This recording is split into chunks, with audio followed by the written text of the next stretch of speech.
বলিউডের জনপ্রিয় দুই অভিনেত্রী তাপসী পান্নু ও কীর্তি কুলহারি দুজনেরই অভিনয় দক্ষতা বছরের পর বছর মুগ্ধ করে যাচ্ছে দর্শকদের। তাদের জুটি বেঁধে অভিনয় করতেও দেখা গেছে। 2016 সালে পিঙ্ক সিনেমার মাধ্যমে বড় পর্দায় একসঙ্গে কাজ করেন তাপসী এবং কীর্তি। দর্শক প্রিয় সেই সিনেমা নিয়ে এবার তাপসীর প্রতি ক্ষোভ প্রকাশ করেছেন কীর্তি।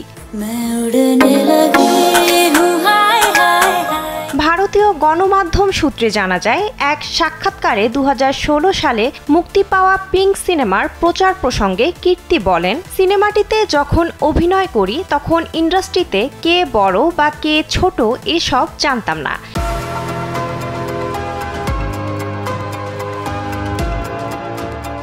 কিন্তু পিঙ্ক আমাকে বড় এবং ছোট অভিনেতার মধ্যে পার্থক্য চোখে আঙ্গুল দিয়ে দেখিয়ে দিয়েছিল। কীর্তি আরও জানান, পিঙ্ক সিনেমার প্রচারে যথেষ্ট জায়গা দেওয়া হয়নি তাকে, জানিয়ে পাল্টা জবাবও দিয়েছেন তাপসী।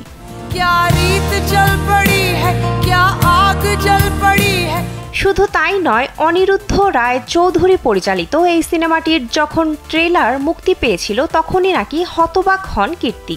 পুরো ট্রেলার জুড়েই শুধু বলিউড তারকা অমিতাভ বচ্চন এবং তাপসীকেই জায়গা দেওয়া হয়।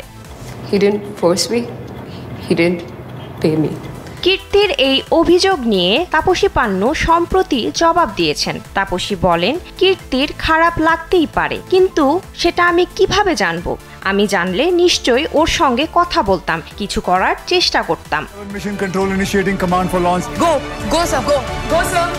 তাপসীর ভাষায় 2019 সালে মুক্তি পাওয়া মিশন মঙ্গল সিনেমায় আবারও একসঙ্গে কাজ করেছিলেন তারা। তবে সে সময় কীর্তি এ প্রসঙ্গে তাকে কিছুই বলেননি। হয়তো তার সঙ্গে দূরত্ব তৈরি করতে চেয়েছিলেন কীর্তি, কিন্তু কীর্তির সঙ্গে পেশাদারি মনোভাব নিয়েই কাজ করেছিলেন এই অভিনেত্রী। আগামী দিনেও এমনটাই করবেন তিনি। পিঙ্ক সিনেমাটি 3 জন অবিবাহিত নারীর জীবনের গল্প নিয়ে এগিয়েছে, যেখানে একটি গুরুত্বপূর্ণ চরিত্রে অভিনয় করেন অমিতাভ বচ্চন।